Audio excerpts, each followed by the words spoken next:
ನಮಸ್ಕಾರ ವೀಕ್ಷಕರೇ, ಶುಭೋದಯ. ಇಂದಿನ ವಿಷಯ ಏನಪ್ಪ ಅಂದರೆ, ಈ ನಮ್ಮ KC ವ್ಯಾಲಿ ಯೋಜನೆ ಏನಿದೆ ಮತ್ತು HN ವ್ಯಾಲಿ ನಮ್ಮ ಚಿಕ್ಕಬಳ್ಳಾಪುರದ್ದು, ಈವನ್ ನಮ್ಮ ಕೋಲಾರ ಏನು ಈ ನಮ್ಮ ಅವಿಭಜಿತ ಕೋಲಾರ ಚಿಕ್ಕಬಳ್ಳಾಪುರ ಜಿಲ್ಲೆಗಳು ಬರಪೀಡಿತ ಮತ್ತು ಬಯಲುಸೀಮೆ ನೆಲೆಗಳೇನಿದ್ದಾವೆ, ಈ ನಮ್ಮ ಜಿಲ್ಲೆಗಳಿಗೆ ಇದೊಂದು ವರದಾನ ಅಂತ ಹೇಳ್ಬೋದು. ಯಾಕೆಪ್ಪ ಅಂದರೆ, ಈ ನಮ್ಮ ಜಿಲ್ಲೆಗಳಲ್ಲಿ ಯಾವುದೇ ನದಿ ನಾಲೆಗಳು, ವಾಟರ್ ಸೋರ್ಸ್ ಯಾವುದೂ ಇಲ್ಲ. ಆ ಕಾರಣಕ್ಕಾಗಿ ಇದೊಂದು ವರದಾನ ಅಂತ ಹೇಳ್ಬೋದು. ಇರಲಿ, ರಾಜಕೀಯ ಕಾರಣಕ್ಕೆ ವಿರೋಧ ಪಕ್ಷಗಳವ್ರನ್ನ ಟೀಕೆ ಮಾಡ್ಬೋದು, ಅದ್ರ ಮೇಲೆ ಒಂದು ಆಕ್ಷೇಪಣೆ ಮತ್ತು ಅಭಿಪ್ರಾಯ ವ್ಯಕ್ತಪಡಿಸ್ಬೋದು, ತಪ್ಪು ಅಂತ ಹೇಳ್ತಾ ಇಲ್ಲ. ಪ್ರಜಾಪ್ರಭುತ್ವದಲ್ಲಿ ಅವ್ರಿಗೂ ಹಕ್ಕಿದೆ. ಸೊ ಅವ್ರು ಕೇಳ್ತಾ ಇರೋದು ಪಾಪ 3ನೇ ಹಂತ ಶುದ್ಧೀಕರಣ ಮಾಡಿ ನೀರು ಬಿಡಲಿ, ಈ ಯೋಜನೆನೇ ಬೇಡ ಅಂತ ಅವರು ಹೇಳ್ತಾ ಇಲ್ಲ.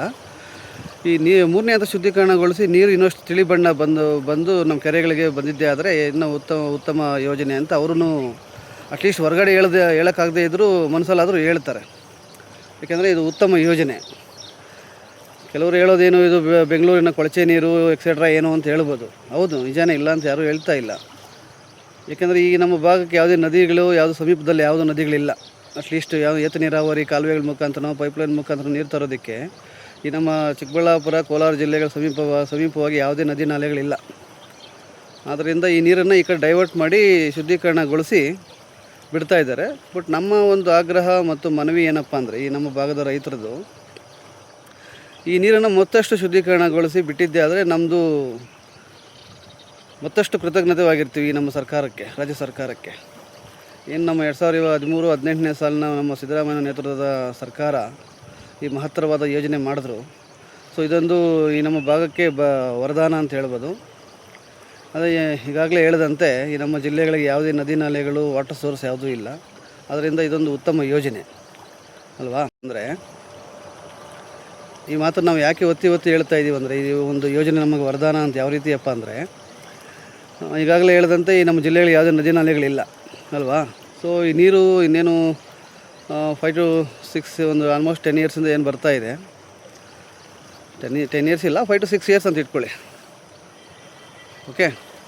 ಸೊ ಆಗಿಂದ ಆಲ್ಮೋಸ್ಟ್ 10 ಇಯರ್ಸ್ ಆಗಿಂದ ಹಿಡಿದು ಈ ನಮ್ಮ ಕೊಳವೆ ಬಾವಿಗಳು ನೋಡಿ, ಇಲ್ಲೇ ಸಮೀಪ ಒಂದು ಕೊಳವೆ ಬಾವಿ ಇದೆ. ಒಂದು ಉದಾಹರಣೆ ಕೊಡಿಸ್ತಾ ಇದ್ದೀನಿ. ಇಲ್ಲೇ ಸಮೀಪದಲ್ಲಿ, ಕಾಲುವೆಗೆ ಸಮೀಪದಲ್ಲಿ ಒಂದು ಕೊಳವೆ ಬಾವಿ ಇದೆ, ಗಮನಿಸ್ತಾ ಇದ್ದೀರಾ.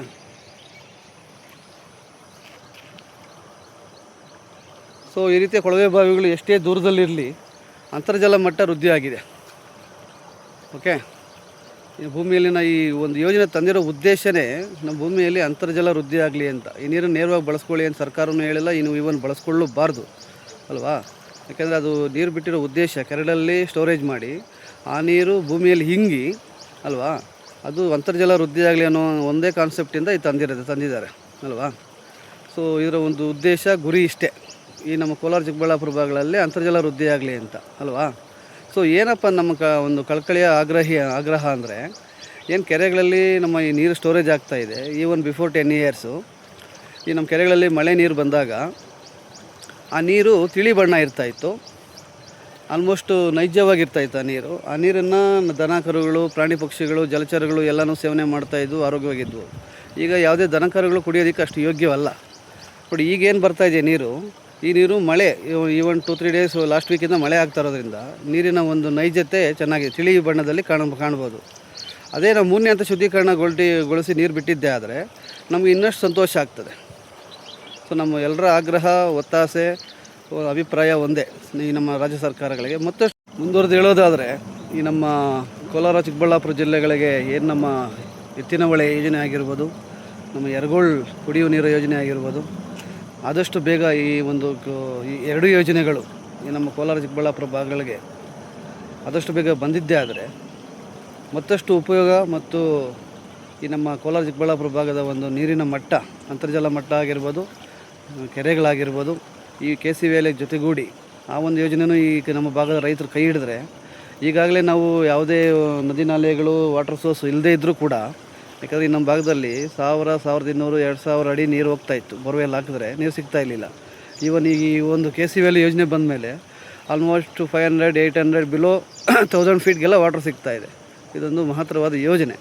ಸೊ ಇದ್ರ ಜೊತೆಗೆ ಈ ನಮ್ಮ ಎತ್ತಿನ ಹೊಳೆ ಆಗಿರ್ಬೋದು, ಯರಗೋಳ್ ಆಗಿರ್ಬೋದು, 2 ಯೋಜನೆಗಳು ಕೈ ಹಿಡಿದ್ರೆ ನಮ್ಮ ಕೋಲಾರ ಜನಕ್ಕೆ ಮತ್ತಷ್ಟು ಉಪಯೋಗ. ಏಕೆಂದರೆ ಈಗಿರೋ ಒಂದು ಸ್ವಲ್ಪ ನೀರಲ್ಲೇ ನಾವು ಇಡೀ ರಾಜ್ಯಕ್ಕೆ ಮಾದರಿಯಾದಂಥ ಬೆಳೆಗಳು ಬೆಳೀತಾ ಇದ್ದೀವಿ. ಇವನ್ನು ರೇಷ್ಮೆ ಇರ್ಬೋದು, ರಾಗಿ ಇರ್ಬೋದು, ಮಾವು ಮತ್ತು ಮಿಲ್ಕ್ ಆ್ಯಂಡ್ ಸಿಲ್ಕ್ ಅಂತ ನಾವೇನು ಕರಿತೀವಿ. ನಮ್ಮ ಕೋಲಾರ, ಚಿಕ್ಕಬಳ್ಳಾಪುರ, ರಾಮನಗರ ಈ ಗ್ರಾಮಾಂತರ ಜಿಲ್ಲೆಗಳು ನಾವೇನು ಕರಿತೀವಿ, ಬೆಂಗಳೂರು ಗ್ರಾಮಾಂತರ ಜಿಲ್ಲೆಗಳು ಈಗಾಗಲೇ ಇಡೀ ರಾಜ್ಯಕ್ಕೆ ಮಾದರಿಯಾಗಿದ್ದಾವೆ. ಸ್ವಲ್ಪ ನೀರಲ್ಲೇ ಈ ನಮ್ಮ ರಾಜ್ಯಕ್ಕೆ, ದೇಶಕ್ಕೆ, ವಿಶ್ವಕ್ಕೆ ಕೂಡ ಈ ಟೊಮೊಟೊ ಎಲ್ಲನೂ ನಾವು ಸರಬರಾಜು ಮಾಡ್ತೀವಿ ಅಲ್ವಾ, ರಫ್ತು ಮಾಡ್ತೀವಿ.